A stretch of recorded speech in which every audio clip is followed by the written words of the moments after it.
You are listening to the Marc Guzman Podcast Experience.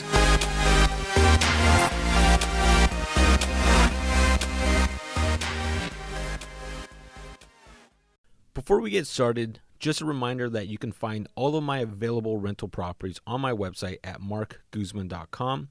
If you own investment property, click on the Owner Services section to see our complete list of services. This episode is brought to you by Beniked Commercial Real Estate. There's more to building wealth in real estate than simply buying and holding. You need to have an entry and exit strategy. You need to know when to invest, have a plan to maximize return during the holding period, and have an exit strategy to sell and exchange the property into a bigger investment. This takes a set of highly qualified professionals to guide you from buying your first investment property to eventually upgrading to the 100-unit complex, providing wealth for you and your family. Brian Beniked and David Peel have over 35 years of combined experience specializing in helping families build wealth through real estate. They assist you in putting your investment on autopilot and will guide you along each exchange. Visit them at www.bcre.co.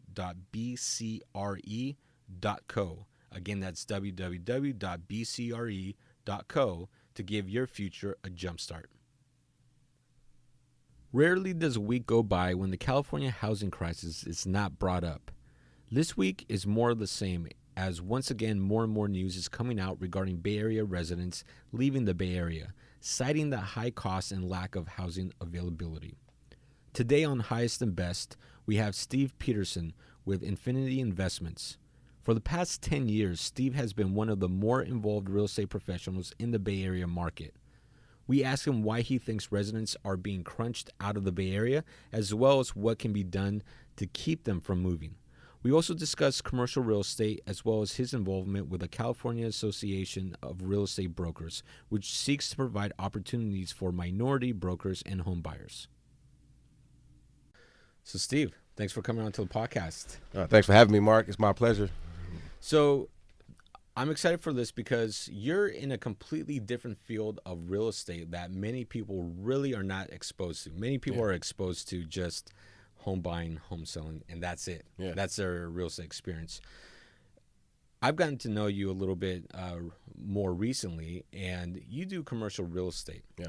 So how's that been? I mean, how did you get into commercial real estate to begin with? Yeah, no, actually, and I got into commercial real estate 2003. I was at San Jose State at the time, and I actually ordered the Carlton Sheets No Money Down course one night, up late night.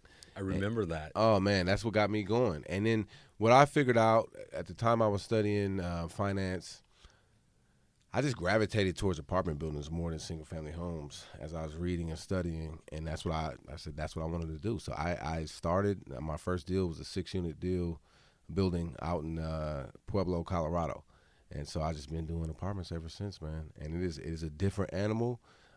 It's definitely a little bit more difficult to break in, but it's also very rewarding as well. And so it's not easy, but I literally got into the business one fateful evening, probably 1 or 2 in the a.m., ordering Carlton Sheets No Money Down, and then I think that's the most successful infomercial, right? It's got to be, because it ran for I think 2 decades, something like that. You know, so and when you ordered that course, I mean, it was a really good course, and that's also what inspired me to go to get my CCIM designation. And be a part of the CCIM organization, because in that course he talks about if you're going to work with brokers, you want to work with CCIM. And so I was like, what is that? And so I looked into it and got heavily involved, and now I've got the designation. So that's interesting. Like I was tempted to buy that same program, yeah. but I never bought it because it's an infomercial, right? Yeah, of course. Yep. But I never really knew anyone who bought the program, so I really didn't have any experience with it or knew someone that had experience with it. So it was a good program then. It was, it's one of the better educational programs I've been through now. The CCIM education and curriculum is very intense. Now, that's not the one where they tell you to buy tax lien properties. That's a different one. There's another one that's in tax. Carlton Sheets is the no money down. So what he's talking about is creative financing strategies like lease options to buy, seller carry financing, wraparound mortgages. But what was probably most significant is he goes through a detailed way of analyzing rental property, whether it's a single-family house or a 100-unit apartment building or 20-story skyscraper. He breaks down the cash flow model of how to analyze property. And that was the most significant thing that I got out of it.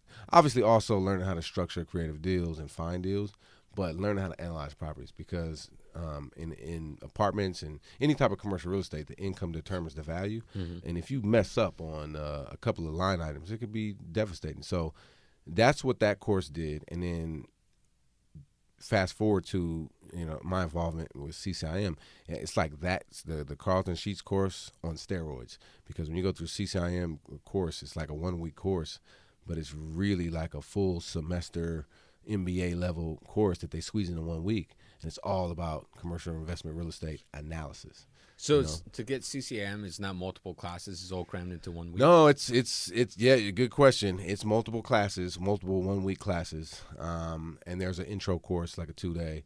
Then there's 4 core courses that are 1 week long. You can also do them online, but they're very intense. And then you've got to also have what's called a portfolio of experience. So you got to do a certain amount of business, about $10 million of commercial real estate, over 10 separate transactions in the last 5 years. Submit that portfolio along with passing the classes, and then you can take the exam. And the exams are 6-hour, brutal exam, and if you pass it, you got the designation. So it's you got to do a certain amount of business, you got to close a certain amount of deals, and you got to have some academic skills and having sat through those classes as well. So it's rigorous. Yeah, David Pio introduced me to CCIM, and him just bringing me around and just seeing the high level quality brokers that are there is just incredible.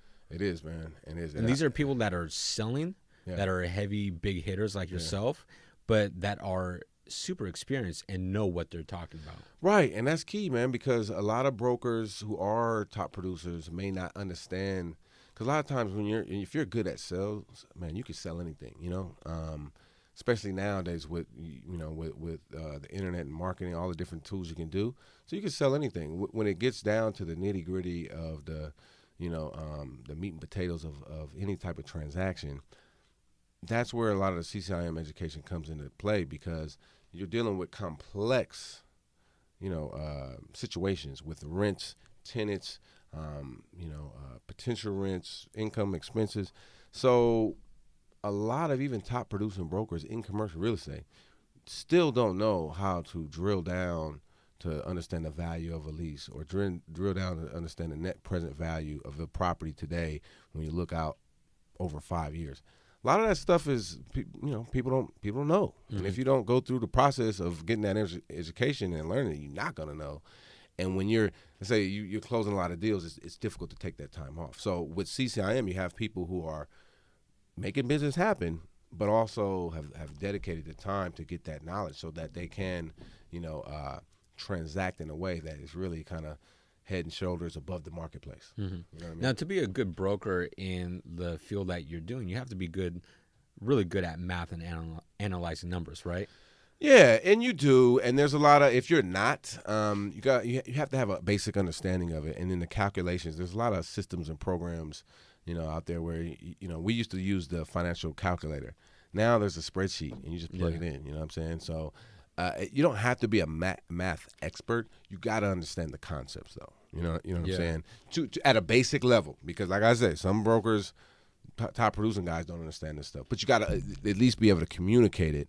And the better you understand it, the better value you can bring to the table to your client, or to the deal. Let's say if you're buying a property, to the deal, to the transaction you're working on. So in your experience, when someone's buying a commercial property, and for most people, when you tell a commercial, they think like a commercial office space building, but commercial is anything 5 or more units. Yeah. So when someone's buying, let's say, a multi-unit building, what's been the biggest mistake that you see from a buyer's side that they make? Yeah. Oh man. And we've seen a lot. So I started in 2003, right? So I was in the last market cycle. And the biggest thing during that time, from like 2003 to 2008, was that a lot of people were buying properties on pro forma. And what pro forma means is that's a projection.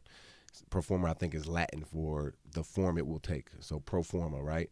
So what happens is a lot of people, a lot of banks and lenders were lending and buying properties on pro forma, on projected rental income and expenses. You always want to buy on actual income and expenses. So that it still remains today the number one mistake I see people make, not only in multifamily properties, but office buildings, hotels, industrial, people buying on pro forma.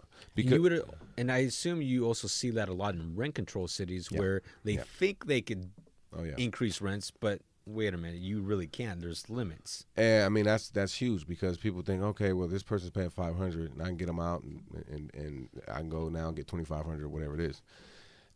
You can legally buy tenants out, and that's a whole nother conversation and all of that. But that's something that landlords can do. But it's not cheap, right? So you're not going to just come to somebody and say, hey, here's $2,000, I want you to move, and think they're going to take it and go somewhere in a rent control environment. Because if that person's paying $500 and now they have to move, they're going to be looking at paying $2,500 or whatever the rent is. So they're not just going to say, hey, let me just move out the way. So in a rent control market, you really got to be careful because it's a double-edged sword in rent control markets. The reason there's rent control because there's so much demand that it's crazy, right? So a lot of people say, I don't want to deal with rent control. I don't want to deal with rent control. The flip side of that, you may buy somewhere like a Stockton or something that's not in rent control, but you're not going to have the same rent growth. Mm-hmm. You're not going to have the same rent. So you can't just come in there and say, I'm going to take the rents from $1,000 to $1,500. So, but in a rent control market, your hands are tied. So a lot of people make that mistake. You're seeing it a lot right now. Buildings are trading 3% cap rates in East Oakland in a rent control market. And you're not getting those tenants out unless you pay them and then pay them handsomely. And then that goes into the calculation of your return based on what you bought the building for, what you have to fix it up if you have to fix it up, and then any cost to buy tenants out of that lease. Unless you get super lucky. Like I have a client who bought a building in Oakland, and out of nowhere, 2 tenants said, "Hey, we made plans. We're moving out of state." And that, I mean, you hit that's like hitting the lottery. You hit the nail on the head unless you get because at the end of the day, people move. It's rarer when you have a rent control. So for instance, somebody paying $500 a month versus somebody who's paying $1,500, and maybe the market rent's $2,000. If you're paying $1,500, you're getting a $500 discount. If you're paying $500, that's $1,500, and those guys typically don't move. However, I did just sell a building, and it was a very similar situation. Somebody they put in a notice and they moved while we were in escrow. So the buyer, I think the rent there was like $900, and they moved out, and now she's looking at getting about $1,800 for that unit, and that was just luck of the draw. You know what I mean? Yeah. But it's when people buy properties on the projections and not the reality. It's the biggest mistake I see people have made in the old market cycle, and I'm seeing people going back to that formula, which is a recipe for disaster. And correct me if I'm wrong, but like for me, it feels like the environment right now, it's like 2006. That's funny. It's exactly like 2006, and I wouldn't say 7 and 8 yet.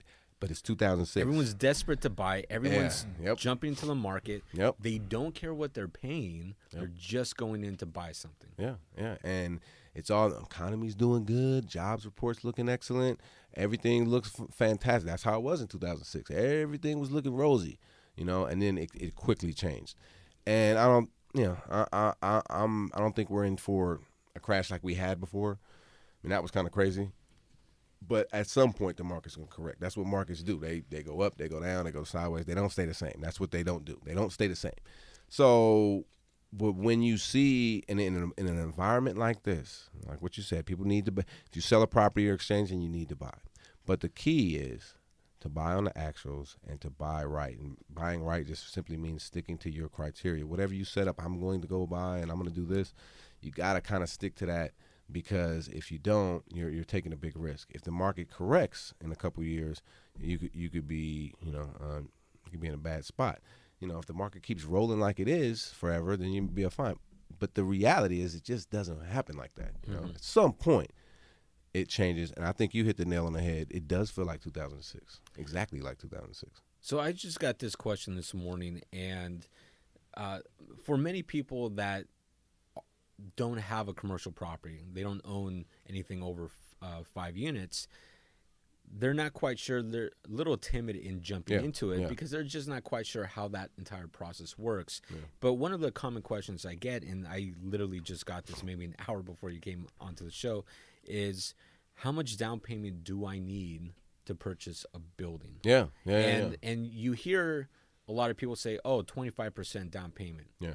But that's not always the case. Right. So how do you determine the down payment you need to purchase a property?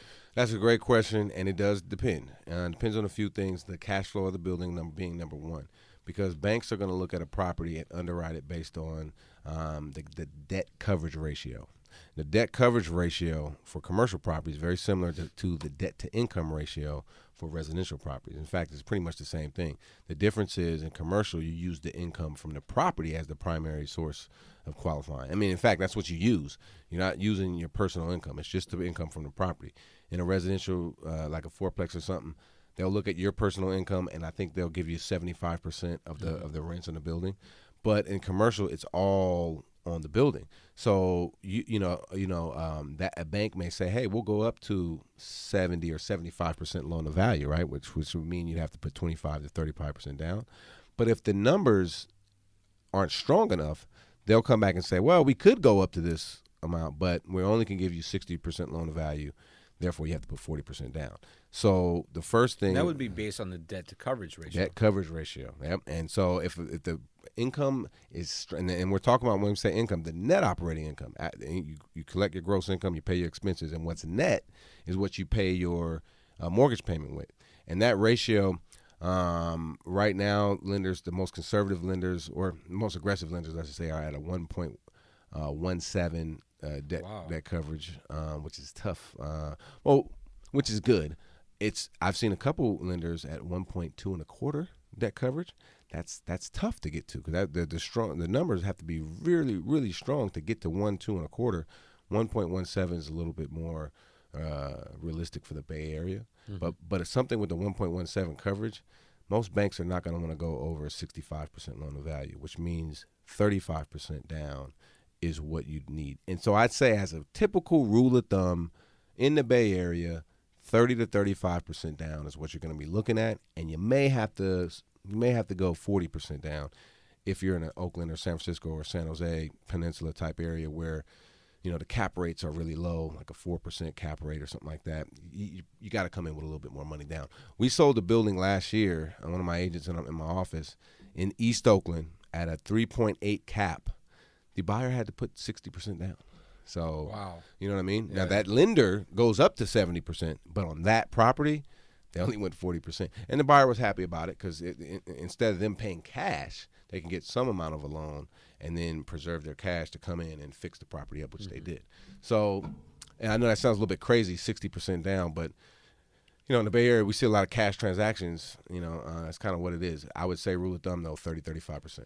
Yeah, I think it's hard for a lot of people to really kind of wrap their head around, well, how can you go from, if you do up to 70%, how can you require, or only go up to a 30 or 40% loan, right? And so one of my ideas is to create a show where we sit down and basically pick actual properties. Analyze it and break down that'd be a good one. What you would actually need to come in to buy it. That's one of my ideas. So that'll be I mean, why that would be good is because then you put the actual pen to paper and show people this is the formula. This is how we came up with how much the property can support debt wise, and therefore this is how you would calculate how much you need to put down. And I think for a lot of investors, what I see is consistent. And Dave Pio and I have we've done a lot of classes at residential associations to agents and brokers who want to make that same transition from singles to 4 units up to commercial. And I think it's a lot of investors who are in that same boat.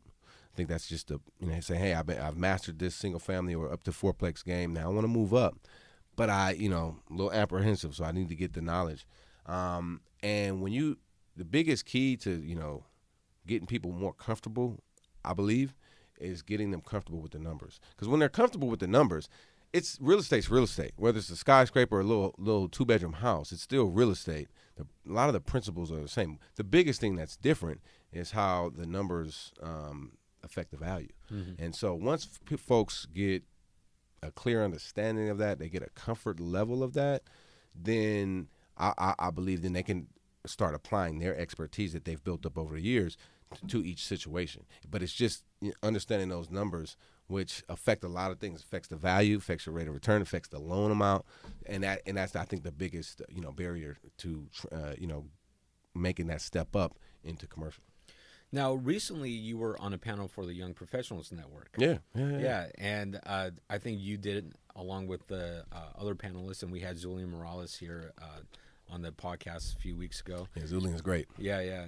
And actually, we also had Keith Robinson, too, on the podcast. Oh, wow. Okay. You got Keith in there? All right. Yeah. And I think we're trying to schedule Marco. Okay, too, yeah, we'll see about that. But, it was a great panel, whole diversity. You were there on stage to really talk about the African-American community, home ownership.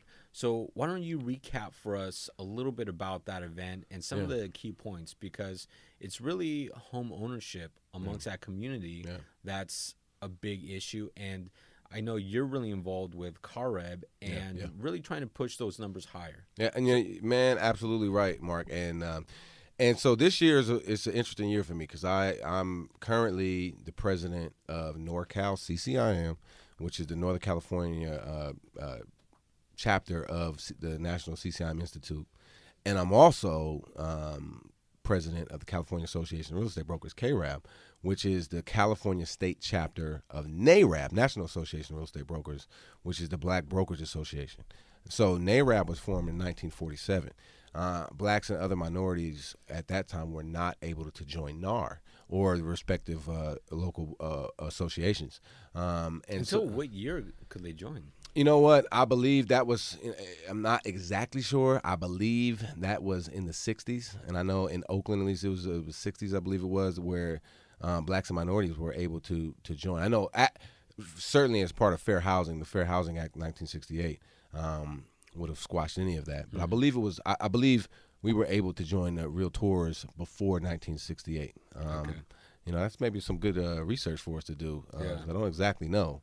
But I know that NAREB was formed, for that purpose. And, and back in the day, you can imagine our MLS, think about our MLS right now. It's all online, right?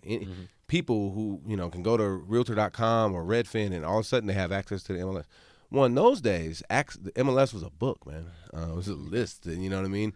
And you signed. Dude, when I got into the business, in 2003. My office was still, we were online at the point, but my office still, for a few agents, we're still getting that book. And we used to get that book. What's that, like the Metro list? It was a book that we used to get.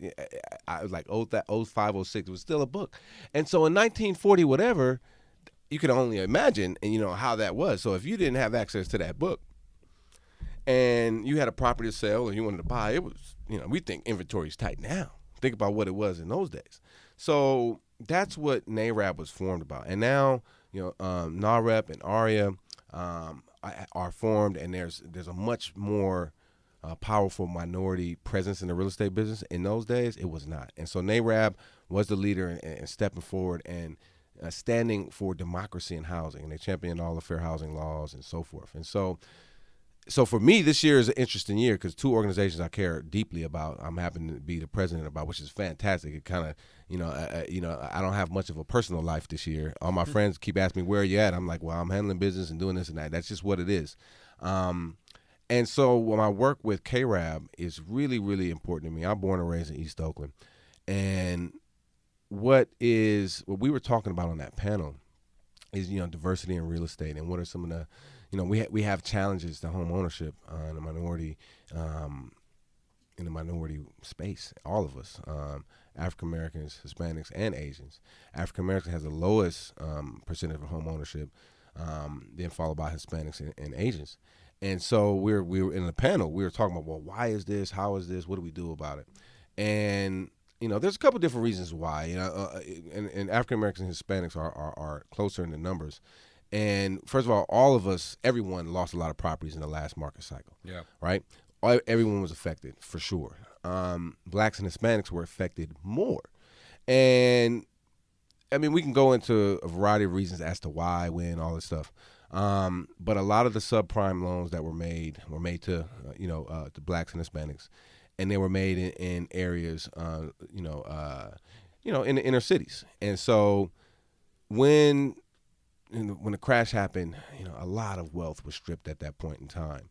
And then what's happened, especially in Oakland, let's say, a lot of people were also kind of scarred by this. A lot of people lost properties. It was traumatic, and they didn't want to come back and buy. So one thing we've been struggling with at NARAB, and by the way, we're called realtists. So if you're a member of NARAB in any one of the branches, we are called realtist as opposed to realtors. Okay. Right? And so that's just a little fun fact.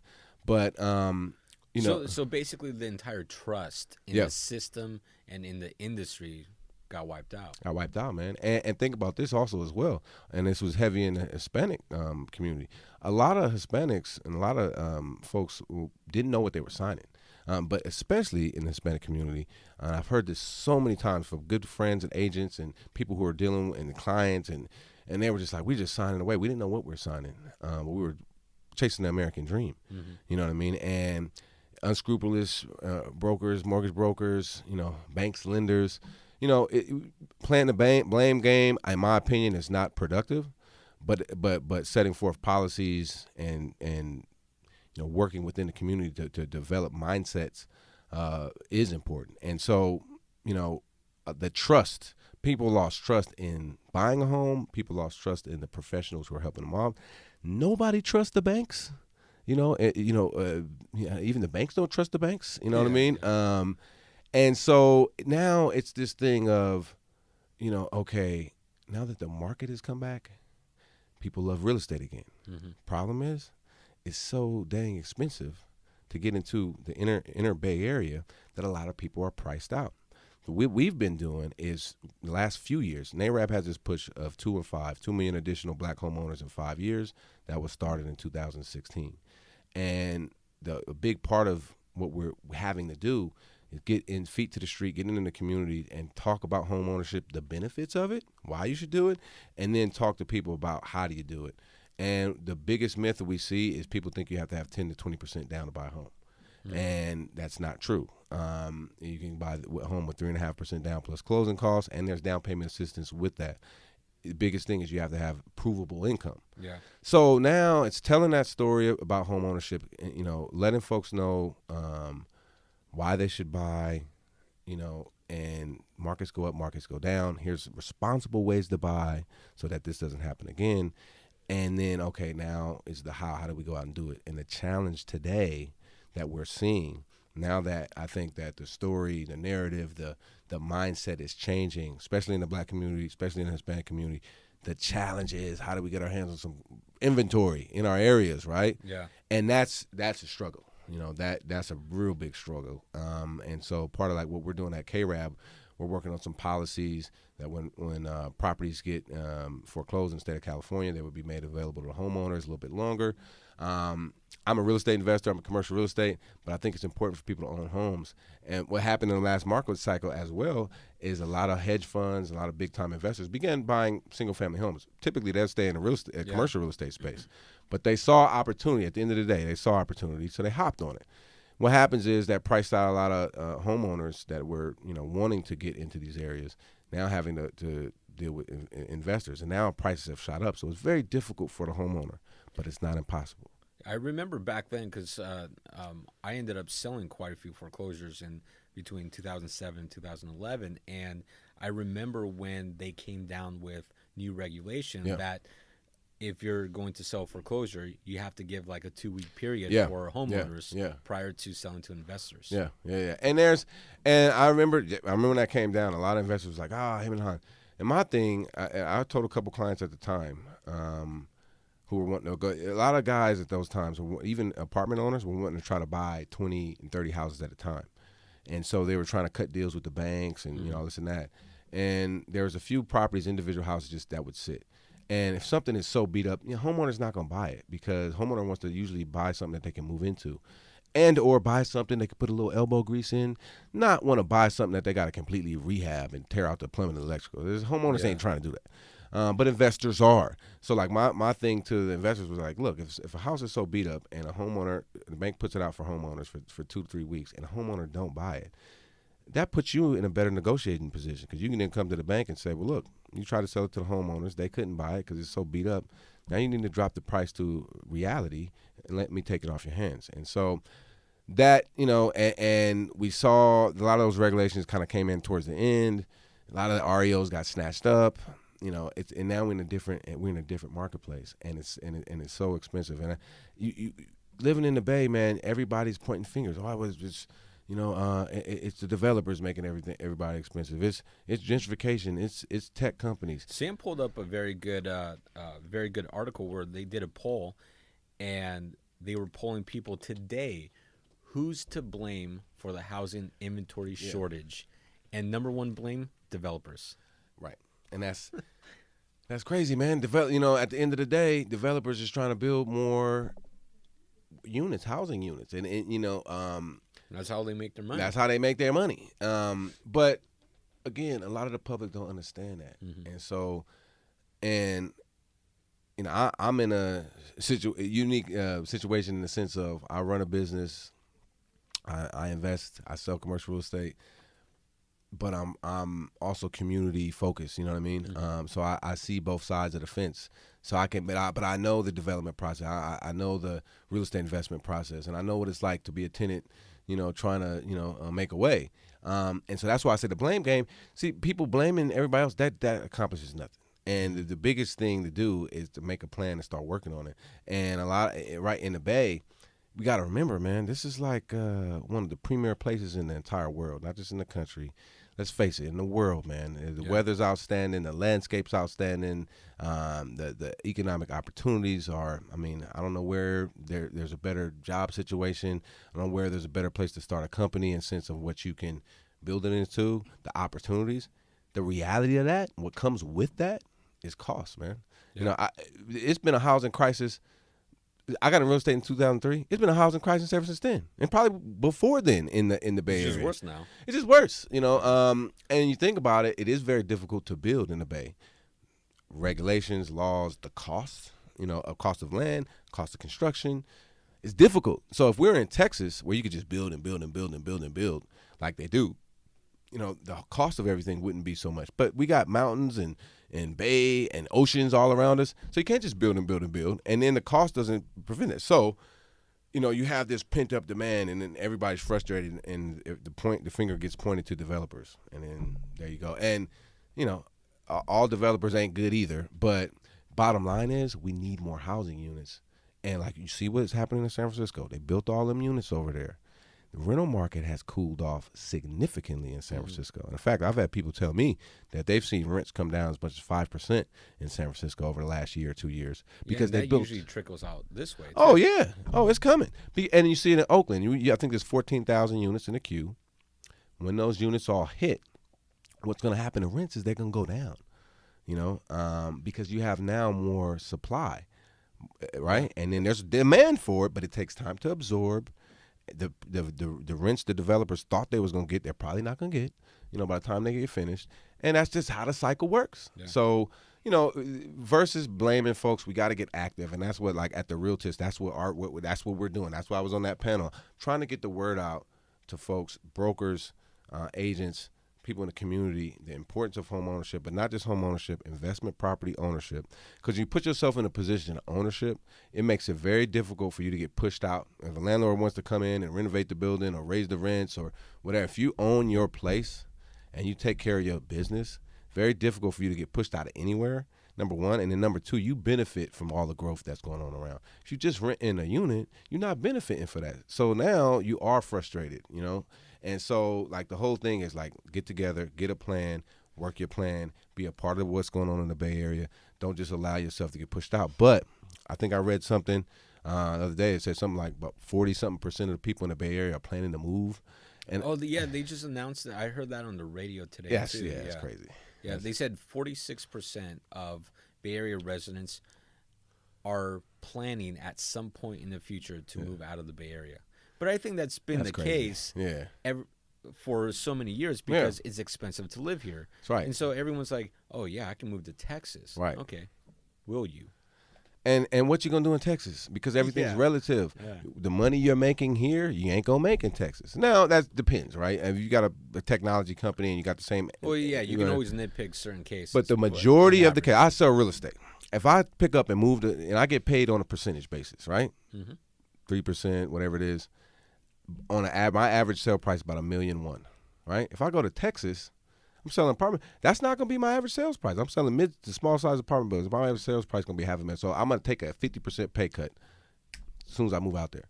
So that's the thing I'm saying. If you love this Bay Area, you call this place home, man. You got to figure out a way to stay here, and you got to figure out a way to benefit from the growth. It ain't easy, but it's possible. And ownership of property. Ownership of investment property, ownership of business, ownership of your life, man, is what it's all about. You got to take ownership. And so I think that's the message that's a consistent message. I would think at NAREP, I would think at ARIA, certainly at NARAB and the Realtors. CCIM organization, that's our mantra. I mean, we're brokers, but we preach, all brokers should be owning investment property.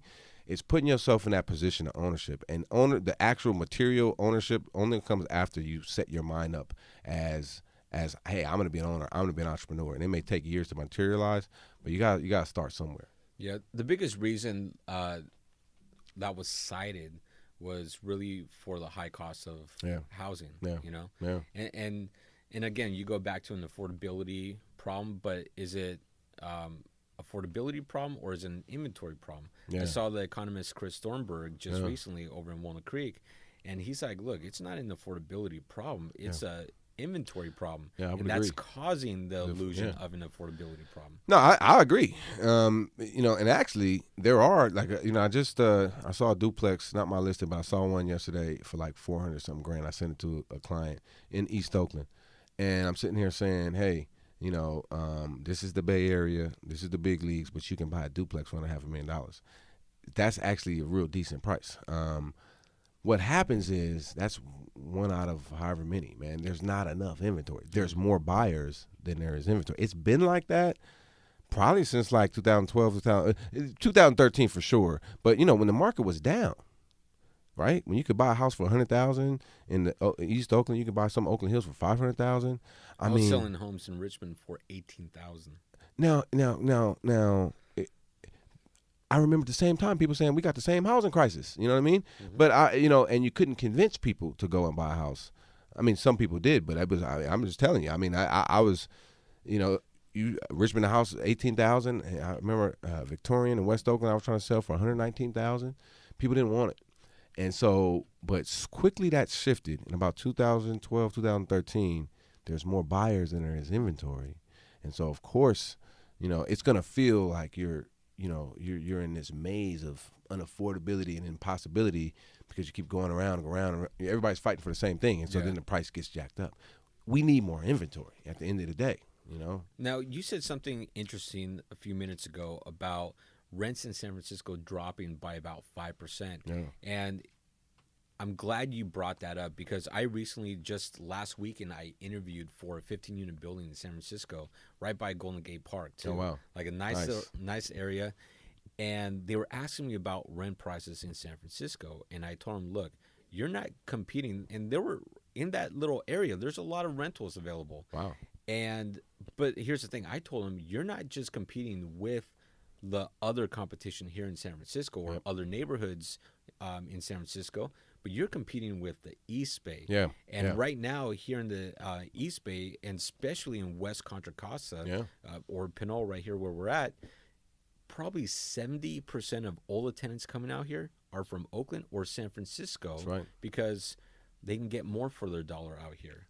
And they can hop on the BART and go to work. Yeah. Or they want to go out to eat or whatever, they can hop on that BART line. And you said it right, Mark, because that's why a lot of people in San Francisco are saying, hey, I can rent this little studio for $3,000, or I can go to Oakland, or I can go to Pinole, or I can go somewhere and get, way more bang for my buck. And all I got to do is just hop on the BART to get where I need to go. Yeah, I gave them an example because they have a one-bedroom.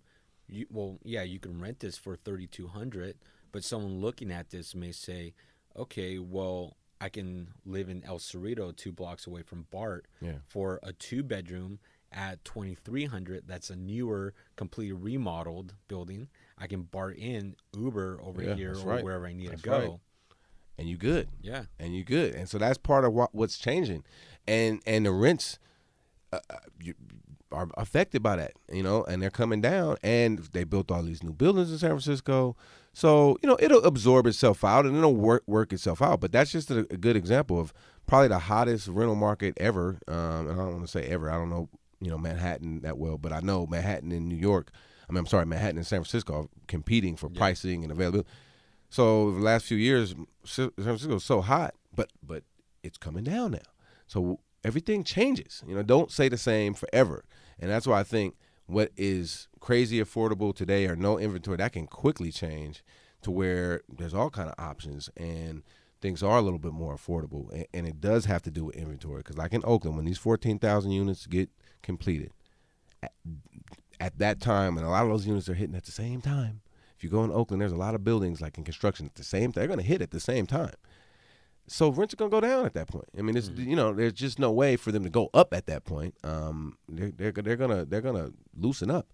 So there'll be some relief in that sense. But you like you said, it is all about inventory, and competition. There was a great law group from Southern California that did a study where they were like, if 25% of all single-family homes were allowed to build an in-law accessory dwelling unit, housing crisis solved.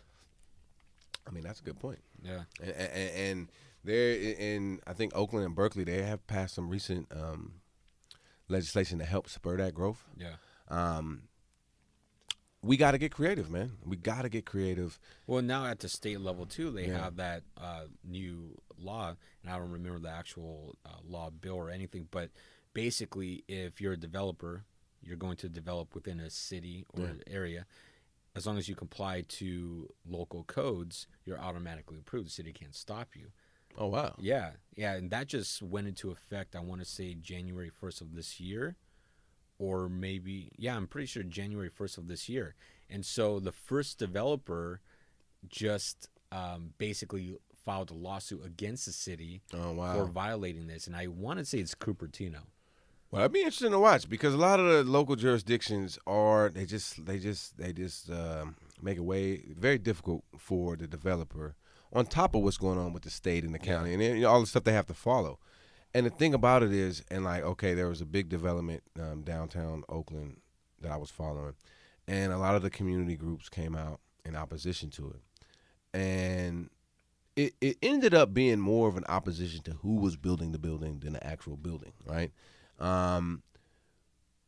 But it's one of these things where we got to get some point of clarity from the community and the development world because the development, like for instance, a building of a new building doesn't gentrify an area. You know what I mean? A lot of times what gentrifies an area is the renovation of existing units and a restoration of probably bringing in new people and pushing out the old people, right? And we've seen that so much by the Lake Merritt in downtown Oakland. And I was at this city meeting, I pointed out, I said, look, nothing has been built here. And this was like in 2014, 15. And there was hardly anything that had got completed that was built. Mm-hmm. And I said, this place looks completely different than it did 5 years ago.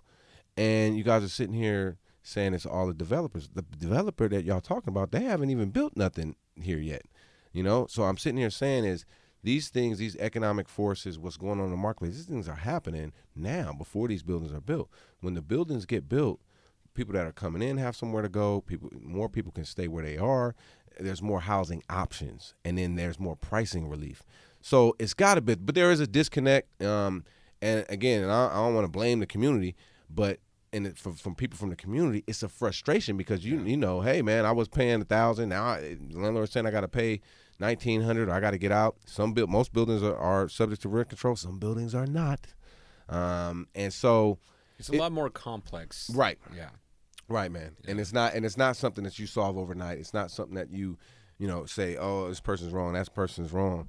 But we do got to collaborate and we do got to work together. And I think if for people listening to this, either as individual people or, renting or wanting to buy a home or wanting to invest, you got to look at yourself and for it. Take a step back from the whole macro economy or from the whole marketplace and say, what am I going to do? What is Yeah. my plans? How do I fit in this whole scheme of things? And drill it down to your situation, and then you can make some progress. Because if we all just keep looking at the macro situation, it's going to be frustrating. Now, in the commercial area, do you see high demand for commercial properties? Some properties. So industrial is in high demand right now. A lot of Now, this, is that because of the new marijuana legalization? well, it's for yes and yes and no. I mean, yes in the sense of like for instance, cities like Oakland and Richmond, I believe, have put forth zoning laws to allow cannabis, which is very progressive, very smart, I think, actually, because if this is a legal activity, it should happen in a building that is properly zoned for that. Just like you're not gonna put a pizza shop in an office building, right? You know what I mean? So zoning laws have been put forth. Properties that were old canneries are now, able to be grow houses or, R&D type facilities or whatever. So, and now the cannabis business has expanded. So there's a lot more users and the same amount of spaces there. Again, we haven't built not really a lot of places to build in the Bay Area. So a lot of these warehouse buildings have been converted and values are up. But you know what I think is probably bigger than cannabis? And maybe it is, maybe it's not, but just from what I could see from a feet to the street level, well, the way retail products are bought and sold has changed a lot. A lot of the retailers are either eliminating their big box or their storefronts, either eliminating them or downsizing them completely. Because you can sell your product online, so the storefront, the showcase is not as important as it used to be. What is important is warehousing your inventory. Mm-hmm. So you have all these companies that are kind of saying, hey, look, we're selling more products online than we are in the store. So let's downsize our store and let's go lease some warehouse space. You know what I mean? Yeah. And that's a huge trend right now. And you're seeing all these distribution centers pop along I-5.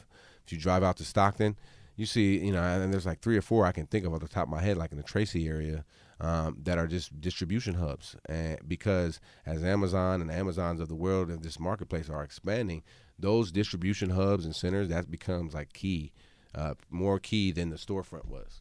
And so with that shift that we're seeing, it doesn't eliminate the storefront completely. But like I said, somebody had, let's say, a 20,000 square foot space, they may only need 5,000 square feet for people to come in, try on some clothes, or maybe pick up a delivery or pick up something they ordered online or, whatever. They don't need the whole 20,000 square feet. Yeah. So that changing dynamic has put a lot, and the cannabis zoning laws have put a lot of demand, man, on industrial property. I would say that's probably outside of apartments. Apartments is the hottest sector. Outside of apartments, be industrial. And then retail's interesting, man.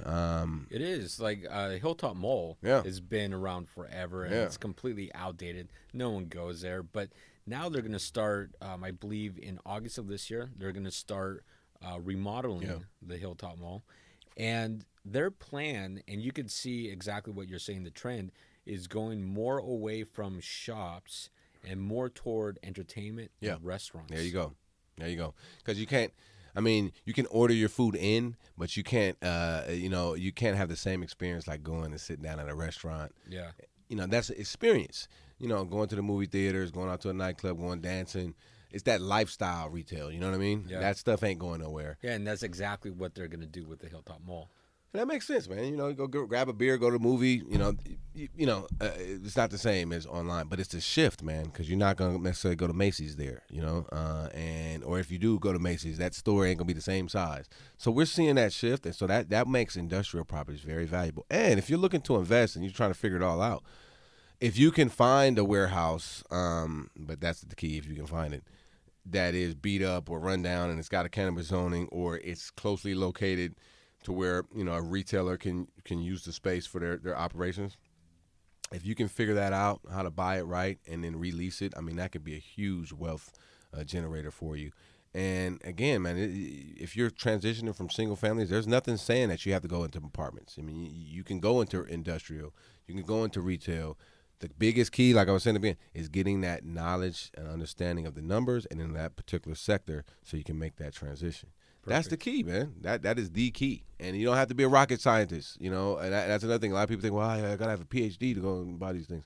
No, you don't, man. You just got to have some basic understanding of it. Great. So we'll go ahead and end with that. So for the people that are interested in working with you, what's the best way for them to contact you? Well, website, www.infinityinvestments.net is the best way. I'm trying to, go online. I'm trying to, stay up with the times as much as possible. So our website's the best way to hit us up and see what we're doing, our events. Definitely, I would say to people, if you're wanting to learn more about real estate investing, then you need to be, come around the CCIM organization, NorCal CCIM. If you're involved and community oriented and want to be a part of the solution of housing, you need to be a part of, what's going on with, our organization, NAREB, the Realtors, or ARIA or NAREP. But get involved, man. Don't sit on the sidelines. Let's stop pointing the finger at people, stop blaming, and get active. Whatever that is, whatever you think that is for you, pursue it, man. Because we're living in, this is the Bay Area. If 40-something% people move, I would be surprised, because this is the best place to live in the world, bar none. Can't agree more. Yeah, that's right. And the Warriors, go Warriors, man. We're gonna get the sweep tonight. Maybe that'll be great. Yeah, sweep, raise that. right? That's right. Raise up that fourth banner actually, but 3 and 4 years. So the Bay is the best place to be. Come on, y'all, don't leave. Perfect. So we'll go ahead, tag up all your information. And Steve, thanks for coming out. Thanks for having me, Mark. I really appreciate it. Thank you so much for listening to the podcast. Thank you to our producer, Sam Lemon. Please subscribe, like, comment, and share the podcast. Remember, you can listen to the podcast on iTunes, Podbean, iHeartRadio, Google Play, SoundCloud, and anywhere else you listen to podcasts. For more information on my business as a property manager and real estate team, go visit my website at marcguzman.com. I really want to thank all of you for listening. It means the world to me, and I hope today's episode provides you value in your day-to-day life. I created this podcast to help showcase the many great people that live in this world and help share some knowledge that I've learned along the way in life. Again, thank you for listening. Check out our sponsors, and I'll catch you on the next episode.